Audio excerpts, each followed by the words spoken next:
Hi everyone, welcome back to another English lesson. So today we are going to be looking at the features of an article, and as you can see from our lesson objective, we have to identify those in newspapers ourselves or magazines or things that you might have at home. Now, don't worry if you haven't got any at home, because we're going to have a look at some examples here, and you guys are going to then do some work around this at home. So, the first things first, just as a little reminder, don't forget you need the long date in your writing books, and then you need gap at the end of your lesson to tell me how you found the activity, whether you found it really easy or struggled and so on, okay? So that's just a little refresher. So today we are going to have a look at some newspaper articles, and I've got a couple here. I've got one from a newspaper, but then I've got one from a magazine as well, okay? And we're going to have a think about the features of a newspaper article. So when I talk about the features, I mean the different things that we see in every article, okay? So if you think of a newspaper, a magazine you might read at home, what things do you definitely see every time, okay? So pause the video and see if you can list them. I think I've got about 7 or 8 on my list. And let's then compare lists and see if you got everything. Okay, super. So hopefully you've paused the video and you've had a little bit of a go at creating your list. Now, when we look at our magazine, the first thing I did to come up with a list was to actually open up a magazine that I quite like reading and have a look at it myself, or a newspaper article. Now, like I said, a feature is something that you are going to see in every single article, okay? And it's how we know that it's a newspaper and not a story or a diary or a play script, okay? It's what makes it a newspaper article or an article, okay? So if we have a look at this one, The Power of Patagonia, what is that straight away? It's the first thing that you're going to read. It's really big and bold. It's got an ellipsis. It's got an alliteration, PP. But what is that?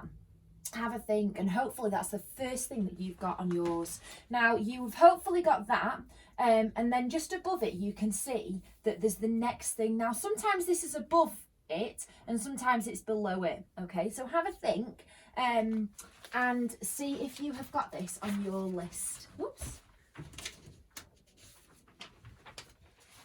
So you should actually have heading and subheading.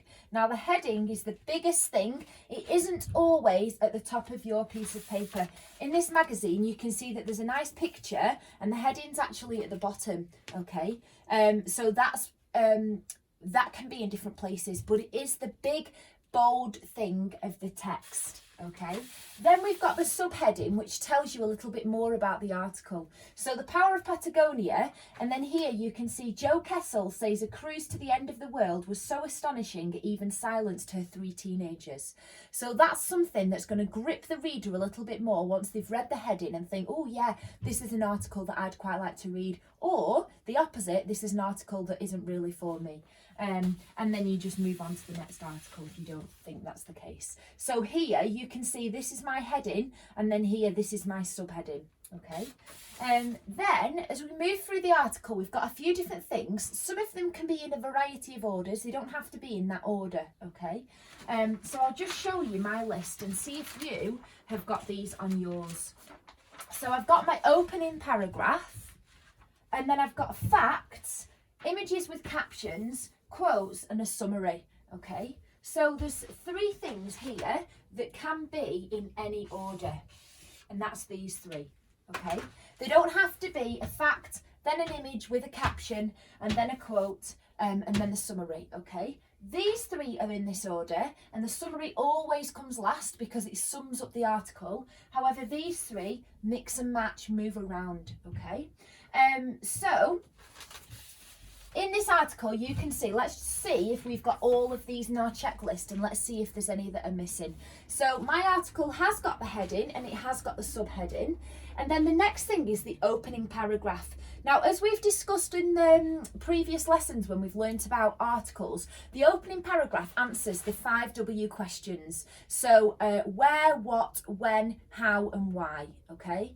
And it just does that very briefly. So it will say, on Tuesday the 1st of November, such and such a thing happened, and and it would go into a little bit of detail answering those 5W questions, okay? So think about this as you're doing it, referring it back to Albert and the Lion, okay? So what happened, when did it happen, who was involved, and so on, okay? So that's here. This is our opening paragraph. It talks about, just briefly, what happened on the cruise to the edge of the world. A steep hike through a Patagonian forest. The words that leap out are muddy, challenging and not for everyone. However, my three teenagers here are only fun and exciting.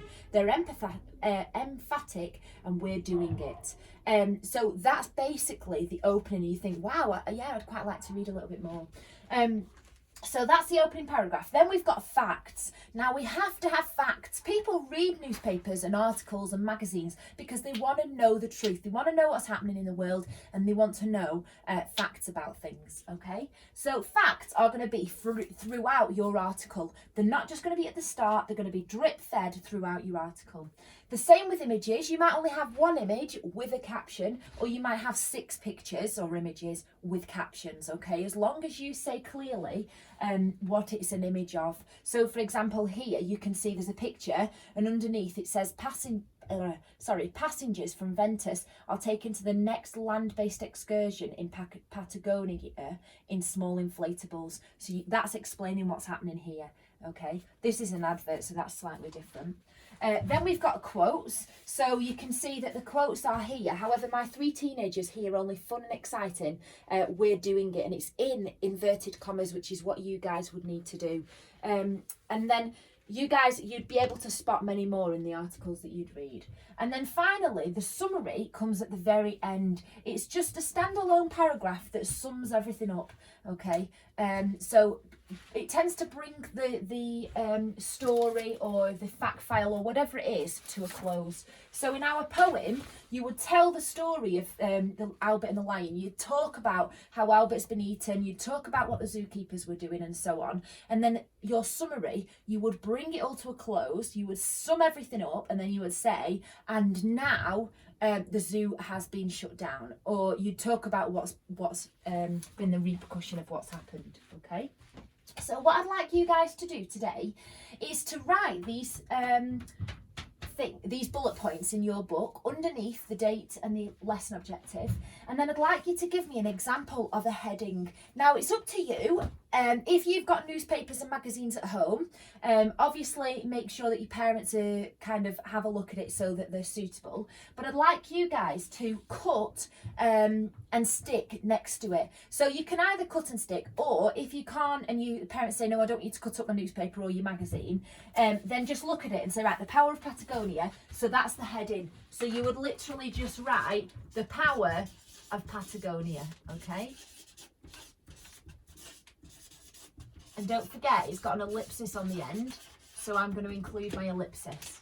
And then your subheading, whatever the subheading is, and find that, okay? That's what I want you all to do today. If you can't cut and stick, then just write it down, all right? Enjoy.